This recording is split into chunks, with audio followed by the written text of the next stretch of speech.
છો વિદ્યાર્થી મિત્રો, સક્સેસ એન્ડ ટ્યુશનમાં તમારું સ્વાગત છે. નથી ભણવું ગમતું, પણ વિદ્યાર્થી મિત્રો ભણ્યા વગર ચાલવાનું નથી. માટે ભણતરને એટલું રસપ્રદ બનાવો કે સામેથી ઈચ્છા થાય કે ભણી લેવું છે, કરી લેવું છે. આ નાનકડા 4 વર્ષ અથવા 3 વર્ષ અથવા 2 વર્ષ એટલી મહેનત કરવી છે કે લાઈફમાં કંઈક કરી બતાવવું છે. એટલા માટે જ ભણવું પડે છે, એના વગર ચાલવાનું નથી. પોતાની જાતને પ્રૂફ કરવા માટે એજ્યુકેશન એ ખૂબ જ જરૂરી છે, કારણ કે તેમાંથી જ તમને કેટલીક સારી વાતો શીખવા મળે છે. કેવી રીતે ટાઈમ મેનેજમેન્ટ કરવું, કેવી રીતે ભણવું. તો ચોક્કસ મિત્રો તમે મારી વાતને માનશો અને પોતાના ભણતરને રસપ્રદ બનાવશો, કારણ કે જ્યાં સુધી તન અને મનથી કામ નહીં થાય ને ત્યાં સુધી રિઝલ્ટ મળશે. બસ ગાંડાની જેમ મહેનત કરે જશો ને તો પરિણામ નહીં આવે. એના માટે સ્માર્ટ વર્ક કરવું પડશે. તો આઈ હોપ, મને આશા છે કે તમને આ વસ્તુની ચોક્કસ ખબર પડી હશે. તો વિદ્યાર્થી મિત્રો, આજનો મારો ટોપિક છે પીએચ માપક્રમ. આ એક પીએચ માપક્રમ માત્ર ધોરણ 10માં ભણાવવામાં આવે છે.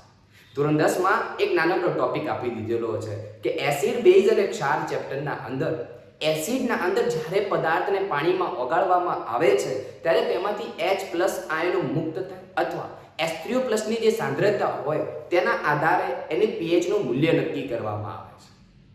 પણ આ એટલું ઇન્ટરેસ્ટિંગ છે કે 11th માં પણ એનો ભાગ આવે છે અને 12th માં પણ એના એક્ઝામ્પલ આવે છે, એટલે ખૂબ જ કામનું છે.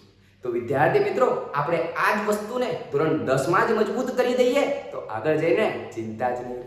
તો ચાલો વિદ્યાર્થી મિત્રો, આ પીએચ માપક્રમ કહે છે શું, એક વખત પર્ટિક્યુલર સ્ટાન્ડર્ડ 10 ના બેઝ ઉપર જોઈએ, પછી એના દાખલા જોઈએ કે કેવી રીતે અને કેવી રીતે કહેવા માંગે છે, કેવી રીતે સોલ્વ કરવું છે. ચલો let's start. PH scale, pH જે શબ્દ છે એ સોરેન્સ નામના વૈજ્ઞાનિકે પીએચ માપક્રમ વિશેની માહિતી આપી. કયા વૈજ્ઞાનિક હતા? સોરેન્સ નામના વૈજ્ઞાનિક હતા. સોરેન્સ નામના વૈજ્ઞાનિકે આની માહિતી આપી હતી આપણને કે પીએચ માપક્રમ છે શું કહ્યું એમને. તો એના પહેલા એક બીજું કહી દઉં બેટા કે જે પીએચ છે એક જર્મન શબ્દ છે. પીએચ એ જર્મન શબ્દ છે જેમાં પી એટલે કે પોટેન્સ અને પોટેન્સ એટલે કે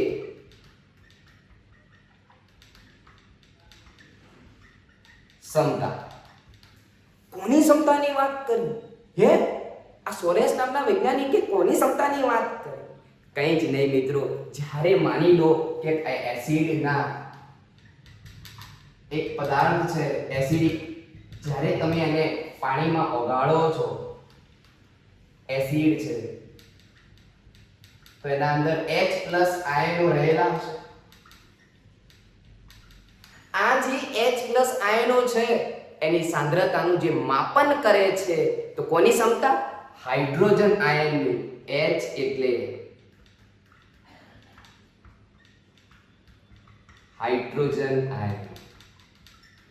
તો pH નો મતલબ થાય છે દ્રાવણમાં રહેલા H+ આયનની સાંદ્રતાના માપનને pH માપક્રમ કહે છે. પ્રશ્ન એ થાય છે કે શું દ્રાવણમાં એકલો H+ જ હશે? ના મિત્રો, H+ અથવા એને કોઈક વખત H+ ની સાથે H3O+ પણ શબ્દ વાપરવામાં આવે છે. અને pH માટે H+ જવાબદાર છે, એ જ રીતે pOH માટે OH- જવાબદાર છે. એક નાનકડું સૂત્ર છે, તમે કદાચ આવું ભણ્યા હશો અથવા તમારા મમ્મી પપ્પા ભણ્યા હશે, જો એજ્યુકેટેડ હશે તો એમને ખબર હશે કે pH - log 10 H+ ની સાંદ્રતા. આ H+ જે કાઉન્સ છે એ માત્ર કાઉન્સ નથી, એ એની સાંદ્રતા દર્શાવે છે. only for not a bracket. માત્ર કાઉન્સ નથી, કન્સન્ટ્રેશન ઇન્ડિકેટ કરે છે, એની સાંદ્રતાને બતાવે છે. તો કોની સાંદ્રતાની વાત કરી છે? તો અત્યારે જો H+ હશે અથવા H3O+ ની સાંદ્રતા હશે. દ્રાવણમાં H+ એટલે હાઇડ્રોજન આયનની સાંદ્રતા, હાઇડ્રોજન આયનની સાંદ્રતા, હાઇડ્રોજન આયનની સાંદ્રતાની અહીં વાત કરવામાં આવી છે. ચલો દોસ્તો, આઈ હોપ તમને આ વસ્તુની ખબર પડી ગઈ હશે કે આ pH સ્કેલ શું છે. આ સૂત્રને આગળ કન્ટિન્યુ કરીએ મિત્રો. આટલી માહિતી જો તમારી જોડે બેઝિક માહિતી થઈ ગઈ, હવે આ સૂત્રના આધારે આપણે એને આગળ વધીએ. એના ઉપરથી એવું ડિસિઝન આવ્યું કે આ જે pH નું મૂલ્ય છે એ કોઈક નંબરોમાં ફિક્સ છે. કેટલું છે? તો 0 થી 14 સુધીનું ફિક્સ છે. તમે એક આવું બનાવેલું એક ચોરસ બોક્સ પણ જોયું છે, જેમાં અહીં 0, 7 અને 14 સુધીના નંબર જોવા મળે છે. 0 થી 14 તો pH માપક્રમ કયું માપક્રમ આપે છે? તો 0 થી 14 સુધી. તો વળી આમાં એસિડ કોને કહેવાય? બહુ નાના ધોરણમાં ભણાઈ દેવામાં આવે છે કે 7 કરતા ઓછી pH ધરાવતા હોય તેવા દ્રાવણોને એસિડિક દ્રાવણ કહેવાય. પણ આ 7 આવ્યું ક્યાંથી? એ આજે હું તમને શીખવાડીશ મિત્રો. આ 7 આવ્યું ક્યાંથી? તો અહીંયા આનો તમે ચોખ્ખું જ કહી દો છો કે pH <7 તો એસિડિક. અહીં તમારા H+ આયનની સાંદ્રતા ઘટે છે અને OH- ની વધે છે. ડાબેથી જમણે જઈએ એમ દ્રાવણમાં એસિડિકતાની સાંદ્રતા ઘટે, એસિડિકતાની સાંદ્રતા ઘટે અને pH નું માપક્રમ વધે. સાંદ્રતા ઘટે, pH વધે. અરે બાપ રે, નવું આવ્યું. કેવી રીતે થતું હશે એની સમજ તો લેવી પડશે મિત્રો. તો ચલો મિત્રો, આ વસ્તુને આપણે વધારે ડીપલી આગળ લઈ જઈએ કે કહેવા શું માંગે છે. આઈ હોપ તમને આ વસ્તુ ખબર તો 100% પડી હશે. એકવાર મિત્રો જો લખવું હોય ને તો આ લખી દેજો, કામ 100% આવવાનું છે. તો સૌથી પહેલી વાત આવી થઈ ગઈ કે pH નું મૂલ્ય 0 અને 14 ની વચ્ચે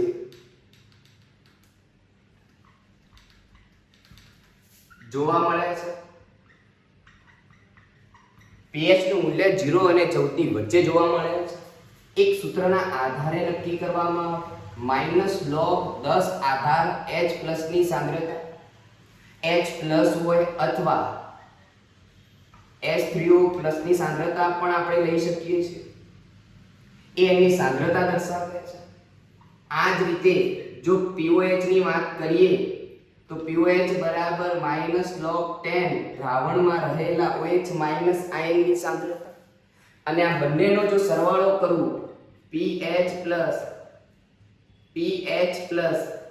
pOH બરાબર તો 14 મળશે.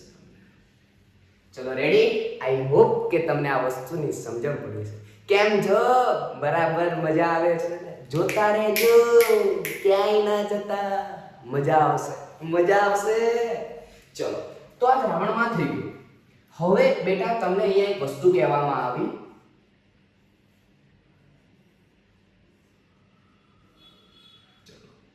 અહીંયા બેટા તમને આવું કહેવામાં આવ્યું 0, 7 થી 14 H+ ની સાંદ્રતા ઘટે, ડાબેથી H+ આયનની પેન એક્સપાયર થઈ ગયું છે, પેનને હટાવો. H+ આયનની સાંદ્રતા ઘટે છે તેમ pH નું મૂલ્ય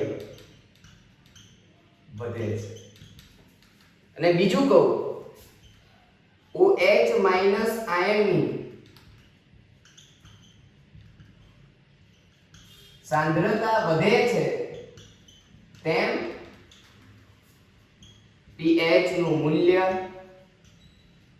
વધે છે, પરંતુ pOH નું મૂલ્ય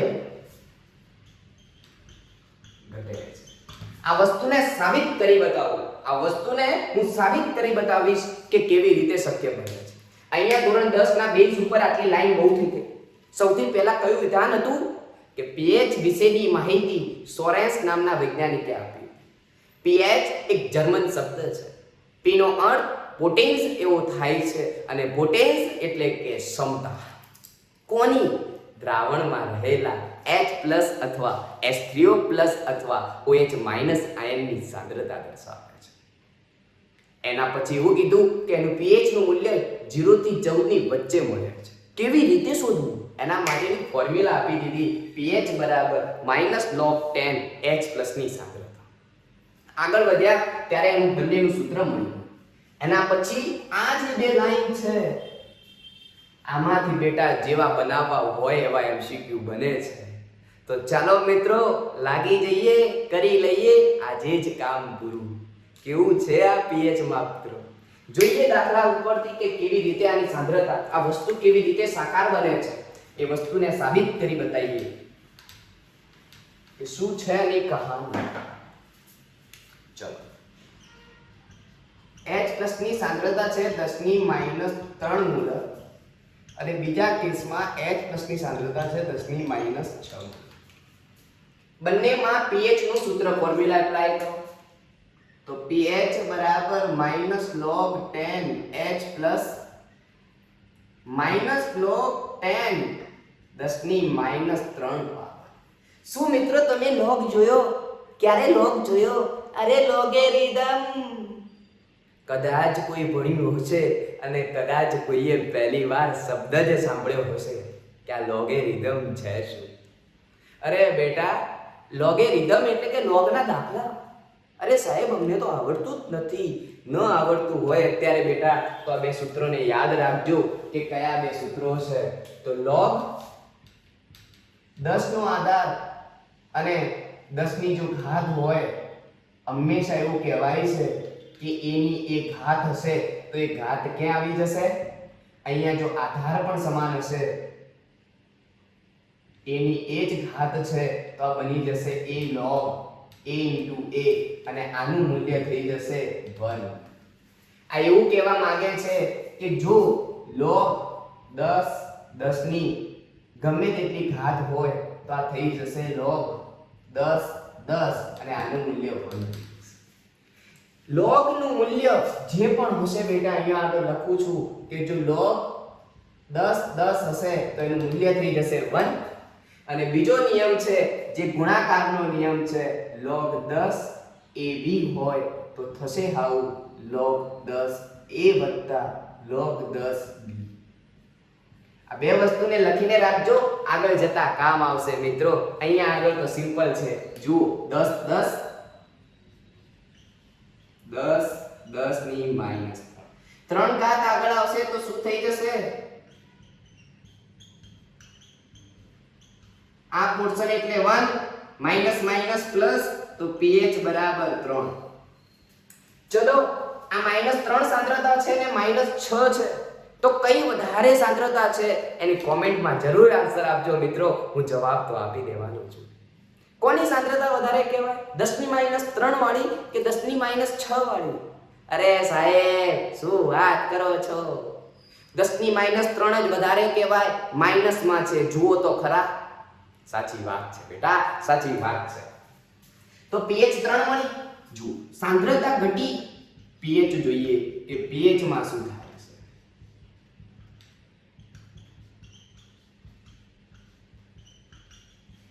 pH માં જોઈએ શું થાય છે. આ તો થઈ ગયું કામ અને જવાબ આવ્યો +6. સાંદ્રતા ઘટી, pH વધી, સાંદ્રતા ઘટી, pH વધી. તો મિત્રો તમે મને આટલો જવાબ કોમેન્ટ બોક્સમાં આપજો. આ શબ્દ જોઈ લો, H+ આયનની સાંદ્રતા ઘટે છે, pH નું મૂલ્ય વધે છે. વધી ગઈ ને તમારી pH? જોઈ લો, 3 થી થઈ ગઈ 6, સાંદ્રતા ઘટી ગઈ. કેટલા ઘણું ઓછું એસિડિક છે અને ઓછું એસિડિક એટલા ઘણું વધુ બેઝિક થયું. કેટલા ઘણું છે એની સરખામણી કરવી હોય તો બેટા નામ આપી દો, આને A અને આને B. સરખામણી કેવી રીતે કરવી? તો A છે B. હાઇડ્રોજનની સાંદ્રતા 10⁻³ હતી, આ 10⁻6 છે. ભાગાકાર કરશો તો આ 10⁻³ આવશે. તો A 10⁻³ ઘણું વધારે એસિડિક છે B કરતા. એ છે એ B કરતા 10³ એટલે કે 1000 ગણું વધારે પ્રબળ એસિડ છે. ખબર પડી મિત્રો? આ વસ્તુને સમજજો અને સમજવા માટે આવા 2-3 દાખલા ગણજો, ત્યારે તમને ખબર પડશે કે શું કરવાનું. અને હવે સિમ્પલ વસ્તુ દોસ્તો, પ્રશ્ન એ હશે તમારો કે સાહેબ આ તો 10ની ઘાતમાં હતું. ધારો કે એક એવો દાખલો આપી દેવામાં આવે આના ઉપરથી, અને જો કે આપવામાં જ આવે છે આગળ જતા 11-12 માં, આ વસ્તુને નોટ ડાઉન ન કરી હોય તો કરી લેજો, કામ 100% આવશે. pOH ની વાત કરું તો જોઈ લઈએ. pH 3 અને pH 6 છે, એને યાદ રાખજો. બોર્ડની સુવિધા નાની છે બિચારી, એટલે આપણે આગળ 9 લખીએ.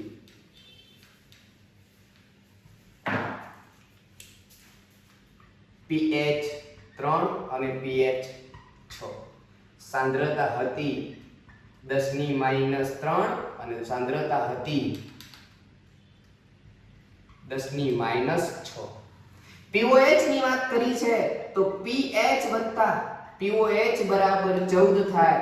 pH 3 તો pOH કેટલો થશે? 14⁻³ તો થશે 11. ચલો અહીંયા જુઓ, pH બરાબર કેટલી 6 આપેલી છે, સૂત્રમાં કિંમત મૂકો. 6 વત્તા pOH બરાબર 14, તો pOH બરાબર 14⁻6 તો 8 જવાબ આવ્યો. જ્યારે આની સાંદ્રતા ઘટી તો pOH ના મૂલ્યમાં શું થાય છે જુઓ. OH ની સાંદ્રતા વધે તેમ pH નું મૂલ્ય વધે છે, પરંતુ pOH નું મૂલ્ય ઘટે છે. આ તો વાત જ અલગ કરી છે. આપણે એવું કહેવાનું છે કે ડાબેથી જમણે જઈએ છીએ તેમ H+ ની સાંદ્રતા ઘટે છે, એમ pH નું મૂલ્ય વધે છે અને pOH નું મૂલ્ય ઘટે છે. pOH નું મૂલ્ય જોઈ લો, ઘટી ગયું. તો આ મિત્રો વસ્તુને યાદ રાખજો. પણ અહીંયા એવું કીધું છે કે OH- ની સાંદ્રતા વધે છે એમ pH નું મૂલ્ય વધે છે. જો અહીંયા H+ ની સાંદ્રતા ઘટી હશે, જ્યાં H+ ઘટ્યો હશે ત્યાં OH- ની સાંદ્રતા ઓટોમેટિક કેટલી થઈ જાય? વધી જાય. કેમ આવું કહો છો સાહેબ? તો આ વસ્તુને જીવનભર ભૂલતા નહીં કે જ્યારે H+ અને OH- આયનની સાંદ્રતાનો જો ગુણાકાર કરીએ તો 10⁻14 આવશે. આ વસ્તુને હંમેશા યાદ રાખજો. હજુ ટોપિક બાકી છે જેને આપણે નેક્સ્ટ ટાઈમ લેવાના છો મિત્રો. અત્યારે આટલા સુધી રાખો. આ વસ્તુને સમજીને રાખજો. નેક્સ્ટ ટાઈમ જ્યારે પણ આવીશ ને ત્યારે એના pH ના દાખલા કરવાના છે. ચલો ready? Okay. Thank you so much my dear friends. Connecting success and tuition.